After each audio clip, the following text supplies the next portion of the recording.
Hello friends, मेरे dazzle classes में आप लोग का बहुत बहुत फिर से नए सेशन में स्वागत करता हूं। तो हम डेली बेस पे करंट अफेयर्स पढ़ते हैं, सभी को पता है, ठीक है जी। डेली बेस पे हम पढ़ते हैं। आज है 14 जून, ठीक है।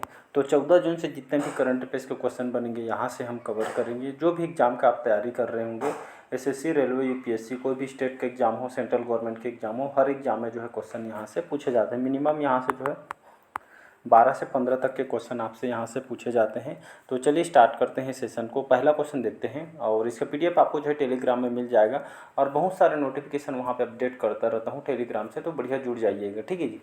रिवाइज जरूर करिएगा सेशन होने के बाद। हाल ही में विश्व बाल श्रम निषेध दिवस कब मनाया गया? 10 जून को, 12 जून को, 11 जून को, या इनमें से कोई नहीं?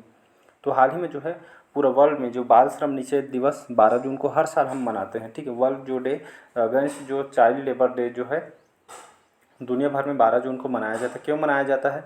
तो इसका मतलब, इसका मेन उद्देश्य, इसका मकसद ये है कि पूरे वर्ल्ड में बचपन में जो पढ़ाई लिखाई से दूर होकर बाल मजदूरी लगे बच्चों को एक तरह का रोकना है, ठीक है। उनको फ्यूचर को ठीक है ये बेटर बनाना है। इसी उद्देश्य से इसको जो है मनाई जाती है, ठीक है जी। तो क्यों मनाया जाता है तो आप सभी को पता होगा। जो है जो बाल श्रम के सबसे बुरे जो खास करके जो है मतलब बच्चों को जो पढ़ाई लिखाई छोड़ के जो मजदूरी वगैरह कराते हैं लोगों को, ठीक है। तो इस तरह का उनको जो है एजुकेशन को जो है स्तर में लाना है और उसको जो है मजदूरी में जो लगे बच्चों को एक तरह का रोकना है और पढ़ाई कराना है, ठीक है। इसका मेन उद्देश्य यही है, ठीक है। तो इसको याद रखिएगा। अगला क्वेश्चन देखते हैं। हाल ही में कौन जो है नए थल सेना प्रमुख नियुक्त हुए? नरसिंह हैं, इंद्रपाल सिंह हैं, उपेंद्र द्विवेदी, या इनमें से कोई नहीं? तो हाल ही में कौन जो है नए थल सेना प्रमुख बनाए गए हैं? तो इस उपेंद्र द्विवेदी, ठीक है। उपेंद्र द्विवेदी को इनको जो है नए थल सेना का जो है प्रमुख इनको बनाया गया है, ठीक है। ये रिसेंटली इसमें डबल स्टार लगा रहा हूँ क्योंकि ये क्वेश्चन बहुत इंपॉर्टेंट है, क्योंकि आने वाले एग्जाम में क्वेश्चन आपसे पूछा जाएगा, ठीक है। तो नए थल सेना हमारे प्रमुख उपेंद्र द्विवेदी इनको बनाया गया। 3 सेना होते हैं, जल सेना, वायु सेना और थल सेना, ठीक। तीनों में से इनको जो है उपेंद्र द्विवेदी को जो है थल सेना के इसके जो प्रमुख नियुक्त किया गया, ठीक है जी। तो इसको आपको याद रखना है। अगला क्वेश्चन चलिए देखते हैं। हाल ही में भारत और किस देश ने स्थानीय मुद्रा निपटान प्रणाली शुरू की है? फ्रांस, यूएई, जर्मनी, या इनमें से कोई नहीं? तो इसका जो करेक्ट आंसर हो जाएगा यूएई, ठीक है, जिसको हम संयुक्त अरब अमीरात के नाम से जानते हैं। भारत और आपके यूएई के बीच, ठीक है, हमारा इंडिया और आपका यूएई के बीच ये जो समझौता हुआ है 14 अगस्त, ठीक है, 14 का 2023 को हुआ था, ठीक है। तो ये स्थानीय मुद्रा को जो है ये जो निपटान तंत्र का उपयोग करके, खास करके मतलब जो कच्चे तेल जो लेन देन वगैरह होती है, ठीक है, और जितने भी व्यापार होते हैं इसको जो है हमारे इंडियन करेंसी, ठीक है, मतलब जैसे हम बिजनेस करते हैं वहाँ पे, तो हम इंडियन करेंसी पे करेंगे और वहाँ पे जो है जैसे मुद्दा का मतलब जो है हमारे ये इंडियन करेंसी पे जो है बात किया जाएगा, ठीक। पहले क्या होता है, तो हम बिजनेस करना चाहते हैं तो उसके लिए डॉलर होना चाहिए। डॉलर का रेट यहाँ पे ज़्यादा है और रुपया का कम है, ठीक है। तो इससे हमको ही नुकसान होता था उससे, ठीक है जी। अब क्या होगा कि जो जितने भी बिजनेस होंगे ये जो है इंडियन करेंसी में होगा, ठीक है जी। ये अच्छी बात है, ठीक है। तो ये आपका यूएई के साथ जो है समझौता किया गया है। चलिए यहाँ पे बात करते हैं यूएई के अंतर्गत, ठीक है। तो यूएई की राजधानी क्या है जी? तो आप सुने होंगे यहाँ का अबू धाबी सुने होंगे, ठीक है। अबू धाबी यहाँ की राजधानी है। यहाँ का भी प्रेसिडेंट कौन है? तो यहाँ के मोहम्मद बिन जायद अल नहान यहाँ के जो है प्रेसिडेंट है, ठीक है जी। इसको याद रखिएगा। अगला क्वेश्चन चलिए देखते हैं। हाल ही में किसने अपनी जो सिर्फ एक राजधानी रखने के प्रस्ताव की घोषणा की है? तेलंगाना, आंध्र प्रदेश, जम्मू कश्मीर, या इनमें से? चलिए अगला क्वेश्चन देखते हैं। हाल ही में किसने अपनी सिर्फ एक राजधानी रखने के प्रस्ताव की घोषणा किया गया है? तेलंगाना, आंध्र प्रदेश, जम्मू कश्मीर, या इनमें से कोई नहीं? तो इसका जो करेक्ट आंसर हो जाएगा आंध्र प्रदेश। पहले इसकी राजधानी जो है विशाखापट्टनम चेंज कर दिया गया था, लेकिन यहाँ पे जो है सरकार अब चेंज हो चुकी है, ठीक है जी। यहाँ का भी जो नए मुख्यमंत्री कल या परसों टेलीग्राम में डाल दिया था। तो यहाँ के नए मुख्यमंत्री कौन होंगे? तो चंद्रबाबू नायडू, याद रखिए, यहाँ पे लिख देता हूँ, बाबू नायडू यहाँ का मुख्यमंत्री। इससे पहले कौन थे? तो जगन मोहन रेड्डी यहाँ के पहले मुख्यमंत्री थे, ठीक है। तो अब यहाँ के नए मुख्यमंत्री चंद्रबाबू जो है नायडू यहाँ के मुख्यमंत्री। तो इन्होंने जो घोषणा की है 2019 में इन्होंने जो है यहाँ पे जो है प्रस्ताव लाया था कि जो है मतलब कि इनके द्वारा कि आंध्र प्रदेश की राजधानी जो है अमरावती राजधानी लाया जाएगा करके, लेकिन इनकी सरकार मतलब दूसरी पार्टी थी तो यहाँ पे जो है ज़्यादा फोकस नहीं की। लेकिन अब इनकी सरकार यहाँ पे चेंज हो गई है, मतलब इनकी सरकार आ गई है, तो अमरावती यहाँ के आंध्र प्रदेश की राजधानी बनाने के लिए तैयारी चल रही है। इसी के लिए जो है यहाँ पे जो प्रस्ताव की घोषणा यहाँ पे किया गया, इसका ऐलान भी कर दिया गया है, ठीक है। तो इसको आपको याद रखना है। इनकी पार्टी को याद रखिए, जो ये इनकी चंद्रबाबू जो नायडू, इनकी पार्टी कौन से है, तो आपका टीडीपी, ठीक है। कौन सी पार्टी अगर पूछे तो टीडीपी मतलब तेलुगु देशम पार्टी इनके जो है पार्टी है। ऐसी पार्टी ने अभी आंध्र प्रदेश में जो है सरकार बनाई है, ठीक है। इसको आपको याद रखना है। चलिए अगला क्वेश्चन देखते हैं। चलिए अगला क्वेश्चन है, हाल ही में राजीव तारानाथ जिनका हाल ही में निधन हुआ है, ये कौन थे या कौन से क्षेत्र से जुड़े हुए व्यक्ति थे? लेखक, गायक, सरोद वादक या इनमें से कोई? तो इसका जो करेक्ट आंसर हो जाएगा सी ऑप्शन, ठीक है। तो प्रसिद्ध जो सरोद वादक पंडित राजीव तारानाथ का जो है हाल ही में जो है मैसूर, ठीक है, मैसूर कर्नाटक में 92 वर्ष के, ठीक है, 92 वर्ष के इनके जो है डेथ हो गए, ठीक है। तो वही आपके मतलब अब सभी को पता है ओल्ड एज में बहुत सारी बीमारी होती है, इसी के कारण इनका जो है निधन हो गया। कौन से क्षेत्र के हैं? तो याद रखिए जो सरोद वादक थे, ठीक है। तो क्वेश्चन आपसे पूछा जाएगा, ठीक है, रिसेंटली। तो हमारे भारत के जो है जाने माने जो है सरोद वादक थे पंडित राजीव तारानाथ जी, जिनका निधन हुआ है।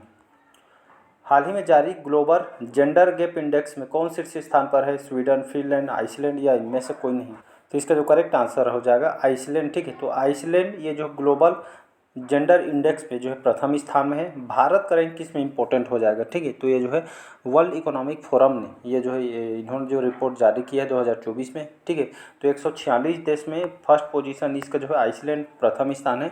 इसमें भारत का रैंक इंपॉर्टेंट है, तो भारत का रैंक कितना है ये डाटा याद रखिएगा 129, ठीक है, 129, 129वां स्थान है जो भारत का, ठीक है। तो भारत 129वें स्थान पे जो है पहुंच गया है, ठीक है। पिछले साल के तुलना में कहाँ मतलब जो है काफ़ी पीछे है, मतलब ठीक है। ये जो लगभग 146 देशों में जो सूची निकाली गई है। तो यहाँ पे जो है बहुत सारे स्टूडेंट को पता नहीं होगा कि जो है ग्लोबल जेंडर गैप इंडेक्स होता क्या है। तो ये ग्लोबल जेंडर गैप रिपोर्ट एक तरह का जो है लैंगिक समानता को मापने के लिए इसको जो है बनाया गया है, ठीक है, ये सूचकांक को। और पहली बार 2006 में, ठीक है, 2006 में जो है विश्व आर्थिक मंच के द्वारा इसको जो है ये जो है पहली रिपोर्ट इनके द्वारा निकाली गई थी, ठीक है। इसको आपको याद रखना है। चलिए नेक्स्ट क्वेश्चन देखते हैं। हाल ही में एसबीआई कैप वेंचर्स लिमिटेड ने किसे एमडी और सीईओ नियुक्त किया गया? पूजा तोमर, प्रेम प्रभाकर, आशीष कुमार या इनमें से कोई नहीं? तो इसका जो करेक्ट आंसर हो जाएगा प्रेम प्रभाकर। तो एसबीआई कैप जिसके जो है इस लिमिटेड के जो है एमडी और सीईओ जो है प्रेम प्रभाकर को जो है बनाया गया है, ठीक है जी। तो और यहाँ पे बात करें तो ये जो है इन्वेस्टिंग बैंकिंग के क्षेत्र में काम करती है, ठीक है जी। ये जो है एसबीआई कैपिटल जो मार्केट्स जो है ये जो है इन्वेस्टिंग बैंकिंग में जो है काम करती है, ठीक है। जहाँ पे इन्वेस्ट करना चाहिए वहाँ पे जो इन्वेस्ट करती है, ठीक है। और ये जो है इसकी स्थापना कब किया गया था? अगस्त 1986 में, ठीक है, 1986 में 1986 में इसकी स्थापना किया गया था। मुंबई महाराष्ट्र में इसका जो है हेडक्वार्टर है, ठीक है जी। और इसके जो है अभी एमडी सीईओ कौन है? तो विजेंद्र जो बंसल हैं अभी इसके एमडी सीईओ इसके पहले थे। अब इनके जो है प्रेम प्रभाकर को जो है नियुक्त किया। इसके पहले विजेंद्र बंसल थे, अब इनके जगह इनको चुना गया है, ठीक है। तो इसको आपको याद रखना है। और डायरेक्टर कौन है अभी? तो शेष राम जो वर्मा अभी इसके डायरेक्टर हैं। अगला क्वेश्चन देखते हैं, 8वां क्वेश्चन। हाल ही में भारत और किस देश के बीच समुद्री अभ्यास जिसका नाम है जिमेक्स, ठीक है। तो जिमेक्स का 8वां चरण कहाँ शुरू हुआ है? चाइना, जिम्बाब्वे, जापान या इनमें से? तो इसका जो करेक्ट आंसर हो जाएगा जापान, ठीक है। तो भारत और कौन से देश के बीच?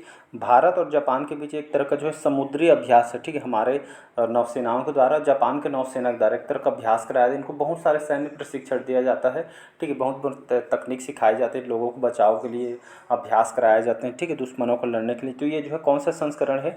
तो याद रखिएगा ये जो है 8वां संस्करण है। इसका नाम क्या है? तो जिमेक्स। कौन कौन से देश के बीच होता है? जैसे संप्रति बांग्लादेश भारत के बीच, ठीक है।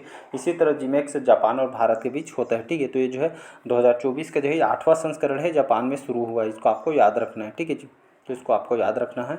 और इसका मेन उद्देश्य है सैन्य शक्ति को मजबूत करना है दोनों देश के बीच, ठीक है। तो इसको आप याद रखिए। और समुद्री जितने भी बंदर वगैरह हैं तो ये खास करके जो है इसके जो है सुरक्षित रखना है, इसी उद्देश्य से इसको जो है आयोजन किया जाता है। जापान की बात करूँ, इसकी राजधानी है, ठीक है। जापान की अगर बात तो जापान आपको जो है राजधानी है टोक्यो, ठीक है। टोक्यो यहाँ का लार्जेस्ट सिटी भी है और इसकी राजधानी भी है, ठीक है जी। और यहाँ का भी सरकार की बात करूँ, प्राइम मिनिस्टर फोमियो किशिदा यहाँ के भी प्रधानमंत्री हैं, ठीक है जी। तो इसको आपको याद रखना है। चलिए अगला क्वेश्चन तरफ बढ़ते हैं। 9वां क्वेश्चन है, हाल ही में रूस और किस देश ने सामरिक परमाणु हथियार अभ्यास का दूसरा चरण शुरू किया है? पोलैंड, बेलारूस, लिथुआनिया या इनमें से कोई नहीं? तो इसका जो करेक्ट आंसर हो जाएगा बेलारूस, ठीक है।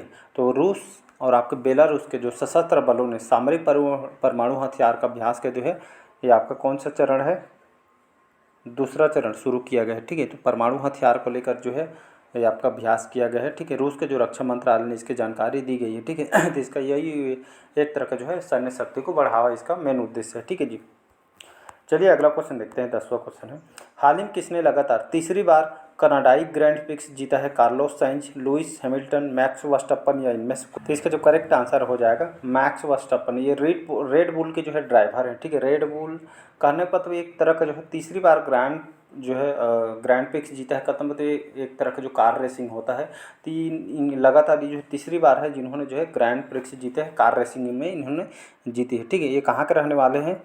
ये बेल्जियम के रहने वाले हैं। ठीक है, मैक्स वर्स्टप्पन बहुत ही मतलब कम एज में जो है कार रेसिंग इन्होंने स्टार्ट कर दिया था। ठीक है जी, तो ये जो है फार्मूला 1 के ड्राइवर हैं। ठीक है, तो इन्होंने तीसरी बार जो है ग्रैंड प्रिक्स कार रेसिंग में इन्होंने जीता है। कहाँ के रहने हैं? बेल्जियम के रहने वाले हैं। ठीक है जी, इसको याद रखिएगा।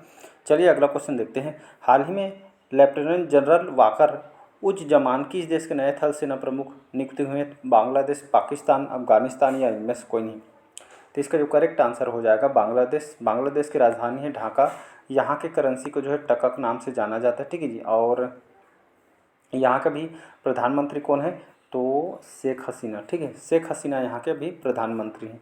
तो जनरल वाकर जो उज़्ज़मान है बांग्लादेश के जो है नए जो है सेना प्रमुख इनको बनाया गया है। ठीक है जी, हाल ही में मोहन चरण मांझी किस राज्य के नए मुख्यमंत्री की शपथ ली है? सिक्किम, उड़ीसा, मेघालय या इनमें से कोई? इसका जो करेक्ट आंसर हो जाएगा उड़ीसा। ठीक है, मेरे सेशन में कई बार बताया हूँ कि जो है यहाँ के जो मतलब अब तक के जितने भी सबसे ज़्यादा मुख्यमंत्री जो है यहाँ के नवीन पटनायक यहाँ के पहले मुख्यमंत्री थे। ठीक है, अब उड़ीसा के पहले बार ऐसा हो रहा है कि बीजेपी पार्टी के यहाँ पे जो है नए मुख्यमंत्री बन रहे हैं जिनका नाम है मोहन चरण मांझी। ठीक है, मोहन चरण मांझी अब यहाँ के जो है मुख्यमंत्री के पद पे जो है इन्होंने शपथ दिलाई। यहाँ के जो गवर्नर हैं, उड़ीसा के गवर्नर कौन है जी? राज्यपाल कौन है? तो रघुवर दास हैं, जिन्होंने उड़ीसा के जो नए मुख्यमंत्री मोहन मांझी को राज्यपाल के जो रघुवर दास है इन्होंने शपथ दिलाई है। अपने यहाँ के नए मुख्यमंत्री कौन हो जाएंगे? तो यहाँ के नए मुख्यमंत्री अब मोहन चरण मांझी है। ठीक है, तो अभी कहाँ कहाँ के मुख्यमंत्री चेंज हुए हैं? तो अभी बताया मैंने आंध्र प्रदेश, दूसरा उड़ीसा, और अभी सिक्किम में मतलब कल मैं बताया था सिक्किम के भी जो है दूसरी बार जो सिक्किम के जो मुख्य यहाँ पे मैं बताया कि जो सिक्किम के दूसरी बार जो प्रेम सिंह तमांग जो है यहाँ के सेकेंड बार जो है इन्होंने मुख्यमंत्री की शपथ जो है ली है। ठीक है, तो इसको आपको याद रखनी। 3 स्टेट में मुख्यमंत्री चेंज हो गए हैं, इसको याद रखिए कि तीनों को बता दिया गया है। तो आने वाले एग्जाम के लिए इसको अपडेट करके आप नोट करके लिख भी सकते हैं। ठीक है, तो उड़ीसा इसका करेक्ट आंसर हो जाएगा। उड़ीसा की राजधानी है भुवनेश्वर। और यहाँ पे बहुत सारे आपसे क्वेश्चन आपसे पूछे जाते हैं कि जो है आपका लिंगराज मंदिर कहाँ पे है? तो भुवनेश्वर में स्थित है, उड़ीसा में। ठीक है, कटक में आपका चावल अनुसंधान केंद्र स्थित है। ठीक है, आपका जो भगवान जगन्नाथ जी के जो है मंदिर, आपका जो टेम्पल कहाँ पे? यहीं पे है। ठीक है, साथ ही साथ यहाँ पे जो है चिल्का लेक स्थित है। ठीक है जी, और कोणार्क मंदिर यहाँ पे स्थित है। तो इस तरह के बहुत सारे क्वेश्चन आपसे जो है बार बार यहाँ से क्वेश्चन आपसे पूछे जाते हैं। चलिए अगला क्वेश्चन, हाल ही में कौन सी यूनिवर्सिटी चोरी हुई 500 वर्ष पुरानी कांस्य मूर्ति लौटाएगी? Cambridge university, Harvard university, Oxford university या इनमें से कोई? ठीक है, तो इसका जो करेक्ट आंसर हो जाएगा ऑक्सफोर्ड यूनिवर्सिटी। ठीक है, सुने होंगे इसके बारे में कई बार, मूवी वगैरह में पढ़े होंगे। तो ये जो यूनिवर्सिटी ऑक्सफोर्ड यूनिवर्सिटी जो चोरी हुई 500 पुरानी वर्ष कांस्य मूर्ति कौन से देश को लौटाएगी? ये जो हमारे भारत का था। और ये मूर्ति को, ठीक है, तो जो पुरानी चोरी हुई जो कांस्य मूर्ति को जो है 500 साल जो है पुराना है, जिसको भारत को लौटाने वाला है। ठीक है जी, इसके और थोड़ा डिटेल जाते हैं और इसकी जानकारी इन्होंने दी है। ठीक है, और जो है खास करके जो 5 साल पुरानी कांस्य मूर्ति बताई जा रही है, ये ऐतिहासिक फैसला लिया गया है और सांस्कृतिक कलाकृति को जो वापस लाने के लिए चल रहे हैं। यहाँ पे बहुत सारे मुद्दे इस पर जो है चल रहे हैं। ठीक है जी, और फाइनली ये जो है ये जो मूर्ति है कहा जा रहा है कि जो है तिरुमंकई, ठीक है, तिरुमंकई जो अलवर को जो है ये मूर्ति इनके ऊपर बेस्ड है। तमिलनाडु का एक मंदिर है यहाँ पे जो है, यहाँ से जो है चुराई गई थी। कौन से सन में? 1967 में। ठीक है, 500 साल पुरानी। तो 1967 में जो है जो खास करके इसको खास करके जो है 1967 में जो नीलामी के दौरान इसको जो है चोरी की गई थी। ठीक है जी, और ये जो फाइनली जो है ये जो मूर्ति हमारे भारत को जो वापस देने वाली है। ठीक, तो फाइनली है ये हमको जो है देने वाली है। ठीक है जी, ज़्यादा डिटेल में जाएगा तो बहुत लंबा खींच आ जाएगा। ठीक है, तो जो है ऑक्सफोर्ड यूनिवर्सिटी के द्वारा जो है कांस्य मूर्ति को भारत को लौटाई जाएगी। जो है हमारे तमिलनाडु को जो है हिंदू मंदिर पे जो है मूर्ति जो स्थापित थी, तो बहुत पुराना मामला है। हाल ही में जो विस्तारित सदस्यता के साथ पहली ब्रिक्स मंत्री स्तरीय बैठक कहाँ आयोजित की गई है? आपके ब्राज़ील, दक्षिण अफ्रीका, रूस या इनमें से कोई नहीं।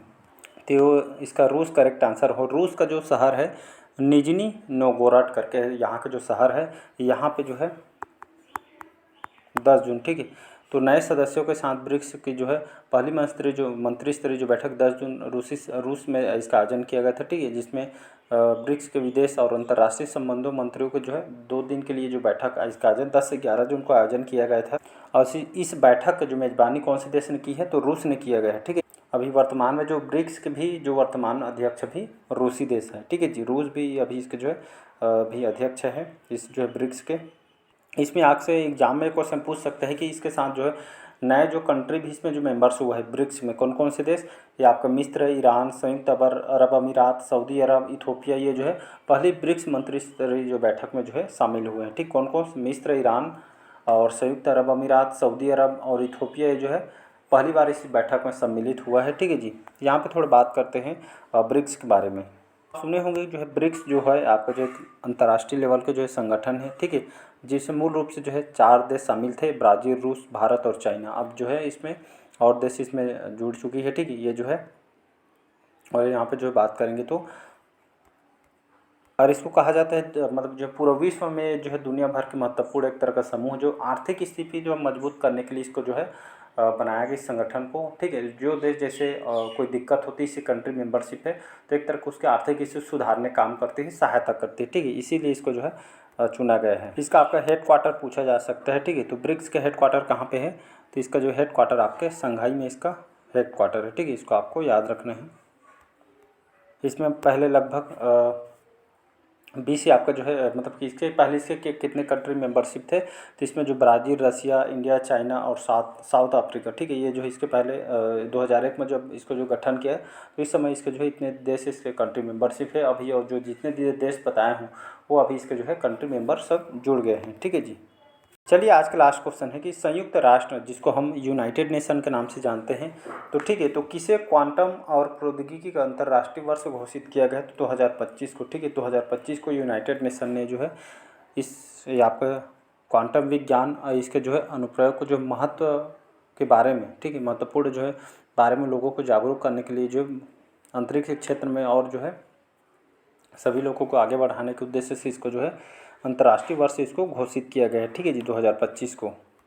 तो साइंस और टेक्नोलॉजी को आगे बढ़ाने के उद्देश्य से इसको जो है यूनाइटेड नेशन ने घोषित किया था। इसका बी ऑप्शन करेक्ट आंसर हो जाएगा। तो चलिए आज का सेशन कैसे लगा कमेंट करके ज़रूर बताइएगा। पहले बार आए तो चैनल को सब्सक्राइब करके रख लीजिएगा ताकि नोटिफिकेशन आप तक पहुँच पाए। इसका PDF आपको जो है टेलीग्राम में मिल जाएगा, ठीक है। तो डाउनलोड करके आपको जो है रिवाइज करना है, ठीक है जी। चलिए आज का सेशन हम यहीं तक रखते हैं। Thank you.